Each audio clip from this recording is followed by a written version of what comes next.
Yeah, we originally wanted to get all of us roommates in some like Christmas sweaters and then get in front of the tree that we got in our apartment. We got lights up and everything, stockings with our initials on them. That's what I wanted to do, but they, I don't know, they were sort of in a rush to get the card put together, and so we just found a picture of Nick and I, and then we had to throw in Alfredo separately of him holding the Mexican flag. So it was sort of put together last minute, but I'm honestly glad the way they turned out. So. Yeah, beautiful. Yeah, great Christmas touch. How are you feeling? Yeah, I feel a lot better compared to last week, going into the game and everything. Just compared to how I felt going into the game, and then obviously having get 3 days before doing anything of just rest and recovery, feel a lot better. So.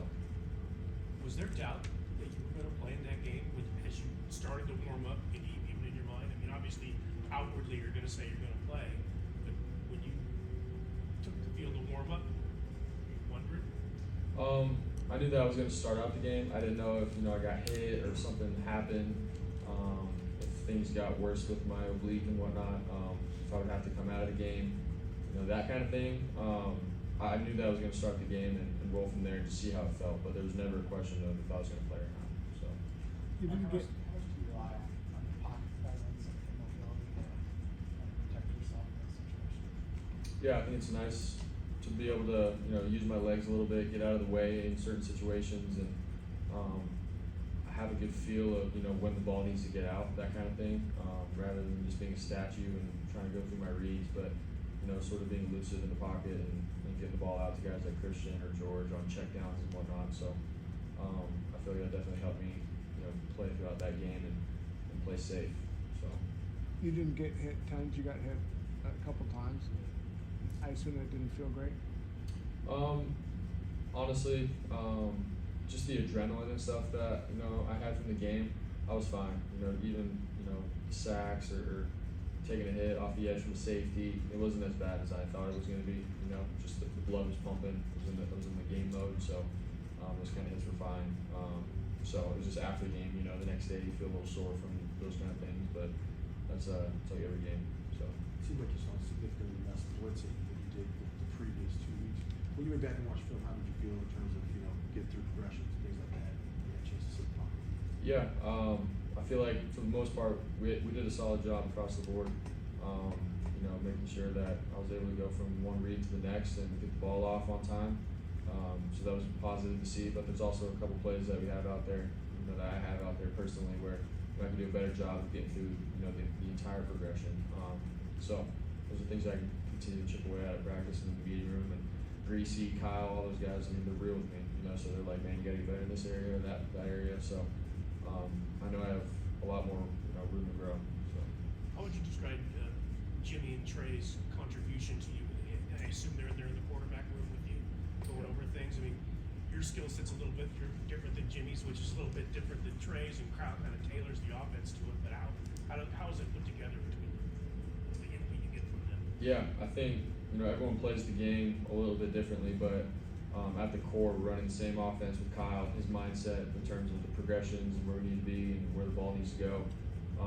So we all have a different perspective of it, but we know what the main goal is, which is awesome because Jimmy's been in the offense for a while now. Trey obviously has had a whole year under his belt, so he helps me out with things that he experienced his rookie year and whatnot. But all those guys, man, all the input that they have, it's been great. I'm very blessed and thankful for their perspectives on things.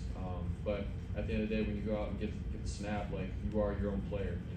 I'm not Trey, I'm not Jimmy. I'm myself, and then same with them. And we all play the game slightly differently, but we play in the same system. And so we just trust in Kyle and his progressions and the way he teaches us. So it's really how we go about things. You mentioned Greasy. There also is Kubiak. There's Bobby Slowick. It seems that Kyle's built quite a robust room of coaches to work with the QBs.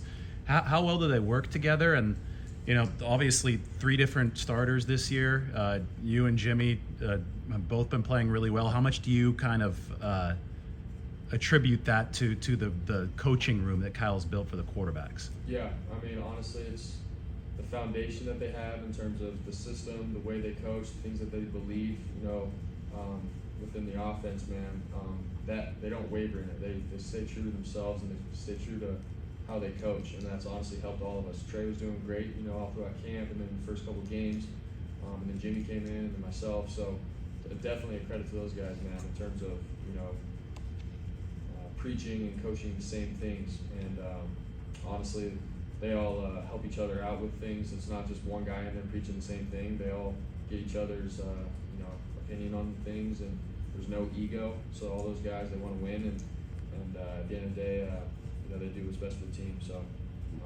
definitely thankful for all the guys in the room. It's not just one guy. So. It's Breezy's first year as a coach, so I'm kind of curious how you've seen him grow as a coach. And I mean, aside from his ability to relate from his past experience, does he like go over fundamentals and standards with you like you do? Yeah, Greasy's awesome in terms of, you know, footwork and rhythm and, you know, seeing safety, structure, just all that stuff. He's obviously he played the position and he can relate to us, which is great. But I think even from the day I got here till now, like him speaking the terminology of which Kyle teaches and everything, you could see him like even growing as a coach, and he loves it, man. You can just tell like every single week is a challenge for him, and he loves it. And so he's done a great job as a coach, and we've all seen him, you know, get better as a coach. So I'm excited for him moving forward. You mentioned no ego Two more of guys? quarterback coaches, but there also seems to be not a lot of ego in the locker room, which is filled with a lot of stars. Is that something you guys talk about, that there's a goal in mind and personal goals maybe take it back to you? Yeah, 100%. Like you said, we have all these, you know, Pro Bowl caliber players, and at the end of the day, it's not all about the stats and the receptions and touchdowns and sacks or whatever. Those things come and go. I mean, at the end of the day, this team, we have the goal of, you know, winning the whole thing, and so all those guys are doing what it takes in terms of, you know, they may not get a lot of catches this game, but they're going to block their butt off for the guy running the ball or things like that. So definitely no ego, and that's across the board. And it's rare when you get a team like this with the amount of talent that we have. And so you only get so many opportunities to win the whole thing, and I think the guys in the locker room understand that. So. Following up on that, Rocky, you mentioned the goal to win the whole thing. When you got here, how much did you kind of sense the sense of urgency of the team that's in a window and has guys who've been close and haven't got over the hump? Yeah, I feel like I sort of sensed it just from the jump. The way meetings were ran, the way we went through OTAs and the structure of it, and the intensity from guys, you know, like Fred Warner and Nick Bosa, and then obviously the older guy, like even, you know, Trent when he got back. All those guys, man, like they got paid, they've done it all, and them coming in and the fire that and the drive that they had in their eyes, I was like, man, there's something different about this place. And so I could tell like they have one mission, like everyone's hungry to win the whole thing, and it hasn't changed. Rob, I have a couple more Christmas questions for you. What are your favorite holiday traditions, and what's your favorite Christmas song? Favorite holiday traditions. I would say Silver Bells is my favorite song. By who's that? Dean Martin. So I love that song. And then some favorite movies. I do like The Grinch. I like The Family Stone, and shoot, one more probably Home Alone. It's a classic. Seems like taking Okay. command of the locker room with the team comes extremely naturally to you. Is that ever awkward here, though, given the fact that you're a rookie, you're not like the franchise guy yet? How do you balance that? Yeah, I feel like my goal for coming in was to earn the respect of the guys that have been here. And as a rookie, you know, you can't just come in and be a rah-rah guy and try to act like you're the guy already. So I just try to, you know, do my part, pay my dues, and earn my stripes, and that still hasn't changed. Like, I still have to do that kind of stuff as a rookie now, but my whole thing was, man, I'm going to go in and support the quarterbacks, compete and push them to make them better. And if my opportunity comes, then obviously make the most of it. And I feel like guys have seen that, the older guys have seen that, and they respect that. And so I appreciate them for that. And honestly, we all want to win. That's what, and if that takes a rookie quarterback, so be it, you know, that kind of thing. So, yeah. All right.